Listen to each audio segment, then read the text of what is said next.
നമസ്കാരം. Raf talk ഫുട്ബോളിലേക്ക് അവർക്കും സ്വാഗതം. FC ബാഴ്സലോണയും ബ്രസീലിയൻ ഫുട്ബോളും തമ്മിൽ വല്ലാത്തൊരു ബന്ധമുണ്ട്. ബാഴ്സയുടെ 100ാം വാർഷികത്തിന് ഒരു വലിയ പോരാട്ടം നടത്തും, ഒരു ഫ്രണ്ട്ലി മത്സരം. നമ്മളങ്ങനെ കേട്ടുകേൾവിയില്ലാത്ത ഒന്നാണത്.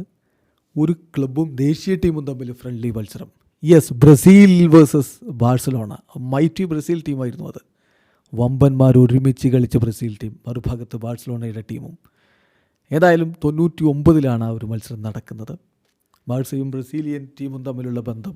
ബാഴ്സയ്ക്ക് വേണ്ടി നിരവധി ബ്രസീലിയൻ സൂപ്പർ താരങ്ങൾ മിന്നും പ്രകടനം നടത്തിയിട്ടുമുണ്ട്.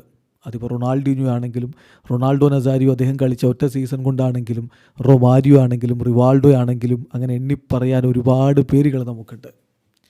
അപ്പോൾ അതിൽ ബാഴ്സയ്ക്ക് വേണ്ടി കളിച്ച ഏറ്റവും മികച്ച 10 ബ്രസീലിയൻ താരങ്ങൾ ആരൊക്കെയാണ് നമ്മളൊന്ന് പരിശോധിക്കാൻ. ഒരു റാങ്കിങ് ഇപ്പോൾ goal.com കൊടുക്കുന്നു. 10ാം സ്ഥാനത്ത് അവർ കൊടുക്കുന്നത് അഡ്രിയാനോയാണ്. ഇത് ഇൻ്റർ മിലാനിൽ മിന്നിക്കത്തിയ ആ അഡ്രിയാനോ അല്ല, മറിച്ച് ഫുൾ ബാക്കായിട്ടും മിഡ്ഫീൽഡറായിട്ടും ഒക്കെ കളിക്കാൻ കെൽപ്പുണ്ടായിരുന്ന അഡ്രിയാനോ, ബാഴ്സയുടെ അഡ്രിയാനോ. സെവിയയിൽ നിന്നാണ് അദ്ദേഹത്തെ 2010 സമ്മറിൽ 9.5 ബില്യൺ യൂറോക്ക് അവർ സ്വന്തമാക്കിയത്. പിന്നീട് അങ്ങോട്ട് അദ്ദേഹം അവിടെ ഒരു 6 വർഷക്കാലം തുടർന്നു. നിരവധി വിജയങ്ങളിൽ അദ്ദേഹം പങ്കാളിയാവുകയും ചെയ്തു. അതിൽ പറയേണ്ട ഒരു കാര്യം, അദ്ദേഹം സ്റ്റാർട്ടിംഗ് റോളിലല്ല, പലപ്പോഴും സബ്സ്റ്റിറ്റ്യൂട്ടായിട്ടും ഒരു യൂട്ടിലിറ്റി പ്ലെയർ എന്ന രൂപത്തിൽ ഫുൾ ബാക്കായിട്ടും കളിക്കും, അതുപോലെ തന്നെ മധ്യനിരയിലും കളിക്കും. അങ്ങനെ അദ്ദേഹത്തിൻ്റെ വേഴ്സിറ്റാലിറ്റിയും ഗുണം ചെയ്തിട്ടുണ്ട്. ഒരു പക്ഷേ ഈ ഒരു 10ാം സ്ഥാനം എഡ്മിൽസന് കൊടുക്കാമെന്ന് പറയുന്നവരും ഉണ്ടാകും. ബ്രസീലിൻ്റെ വേൾഡ് കപ്പ് വിന്നറായിട്ടുള്ള എഡ്മിൽസൺ. പക്ഷേ എഡ്മിൽസിനേക്കാൾ വേഴ്സിറ്റാലിറ്റിയും മറ്റുമൊക്കെ ഉള്ളത് കൊണ്ടാണ് ഇദ്ദേഹത്തിന് 10ാം സ്ഥാനം കൊടുക്കുന്നത് എന്ന് goal.com എടുത്തു പറയുന്നു. പിന്നെ സിൽവീഞ്ഞോ, മികച്ച പ്രകടനം നടത്തിയിട്ടുള്ള താരമാണല്ലോ സിൽവീഞ്ഞോ. ബാഴ്സയുടെ ആരാധകർക്കറിയാം. 128 അപ്പിയറൻസുകളാണ് അദ്ദേഹം ബാഴ്സയ്ക്ക് വേണ്ടി 2004-2009 കാലഘട്ടത്തിൽ നടത്തിയിട്ടുള്ളത്. മികച്ച പ്രകടനം അദ്ദേഹം നടത്തുകയും ചെയ്തിട്ടുണ്ട്. 9ാം സ്ഥാനത്ത് സിൽവീഞ്ഞോ വരുമ്പോൾ 8ാം സ്ഥാനത്ത് ജൂലിയാനോ ബല്ലേറ്റിയാണ്. അദ്ദേഹം മൈക്കൽ റെയ്സിഗറെ റീപ്ലേസ് ചെയ്തുകൊണ്ടാണ് ബാഴ്സയുടെ ഫസ്റ്റ് ചോയ്സ് റൈറ്റ് ബാക്കായിട്ട് മാറുന്നത്. VRL നിന്ന് 2004-ലാണ് അദ്ദേഹത്തെ സ്വന്തമാക്കുന്നത്. ക്യുക്കിലി അദ്ദേഹം അവിടുത്തെ ഒരു ഫേവറേറ്റ് പ്ലെയറായിട്ട് മാറുകയായിരുന്നു. മികച്ച പ്രകടനമാണ് അദ്ദേഹം ബാഴ്സ ജേഴ്സിയിൽ നടത്തിയിരുന്നത്. അപ്പം 8ാം സ്ഥാനത്ത് ജൂലിയാനോ ബല്ലേറ്റ് വരുമ്പോൾ 7ാം സ്ഥാനത്താണ് റാഫീഞ്ഞ. ബാഴ്സയിൽ ഇപ്പോൾ ബ്രസീലിയൻ സാന്നിധ്യം റാഫീഞ്ഞയാണ്. മികച്ച പ്രകടനം അദ്ദേഹം നടത്തിക്കൊണ്ടിരിക്കുന്നുണ്ട്. റാഫീഞ്ഞയുടെ ബാഴ്സ കരിയർ തുടർന്നുകൊണ്ടിരിക്കുമ്പോൾ ഒരു പക്ഷേ ഈ സ്ഥാനം ഇനി ഭാവിയിൽ മുന്നോട്ടേക്ക് പോയേക്കാം. 6ാം സ്ഥാനത്ത് Romario, Brazilian magician Romario, gold machine എന്നൊക്കെ വിളിക്കാം. സോ അദ്ദേഹം ബാഴ്സയിൽ കളിച്ച കാലത്ത് മികച്ച പ്രകടനം നടത്തി ആരാധകരുടെ മനം കവർന്നിട്ടുണ്ട്. അദ്ദേഹമാണ് 6ാം സ്ഥാനത്ത് വരുന്നതെങ്കിൽ 5ാം സ്ഥാനത്ത് റൊണാൾഡോ നസാരിയോ, ഫെനോമെനോ.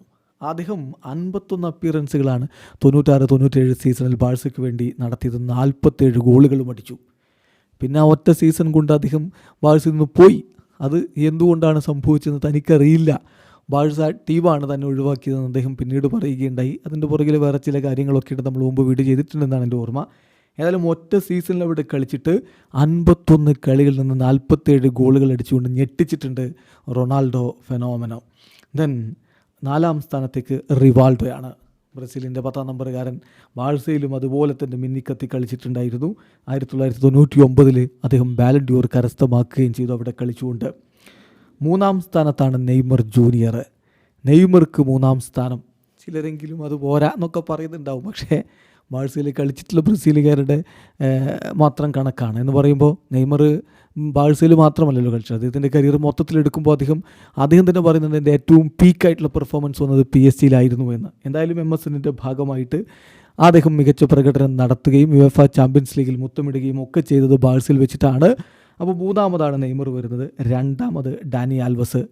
കിരീടങ്ങൾ വാരിക്കൂട്ടിയ ഡാനി ആൽവസ് നീണ്ടകാലം അവിടെ കളിച്ചിട്ടുണ്ട്. 2008 മുതൽ 2016 വരെയുള്ള കാലഘട്ടത്തിൽ അദ്ദേഹം അവിടെ ഉണ്ടായിരുന്നു. പിന്നീട് ഇടയ്ക്കൊന്ന് വന്നുകൊണ്ട് ഒരു സീസണും അദ്ദേഹം അവിടെ കളിച്ചിട്ടുണ്ട്. ഏതായാലും ഡാനി ആൽവസാണ് 2ാമതെങ്കിൽ 1ാമത് മജീഷ്യൻ റൊണാൾഡിനോ. 10-ാം നമ്പറിലെ വിസ്മയ കാഴ്ചകൾ ഒരുക്കിക്കൊണ്ട് ഫുട്ബോൾ പ്രേമികളുടെ ഹൃദയത്തിലേക്ക് പന്ത് തട്ടിക്കയറിയ അതേ മജീഷ്യൻ റൊണാൾഡീഞ്ഞോയാണ് 1-ാം സ്ഥാനത്ത് വരുന്നത്. ബാഴ്സയ്ക്ക് റൊണാൾഡീഞ്ഞോയുടെ കാലത്തുണ്ടായിരുന്ന ഒരു ഉണർവ് ഒരു പക്ഷേ ഇന്നും ആരാധകരെ മനസ്സിൽ താലോലിക്കുന്നുണ്ടാവും. ഇതാണ് ബാഴ്സയ്ക്ക് വേണ്ടി കളിച്ച മികച്ച 10 ബ്രസീലിയൻ താരങ്ങളുടെ ലിസ്റ്റ്. വീഡിയോ അവസാനിക്കുന്നു. ഫുട്ബോൾ ലോകത്ത് കൂടുതൽ വിശേഷങ്ങളുമായി റഫ് ടോക്സ് എത്താം.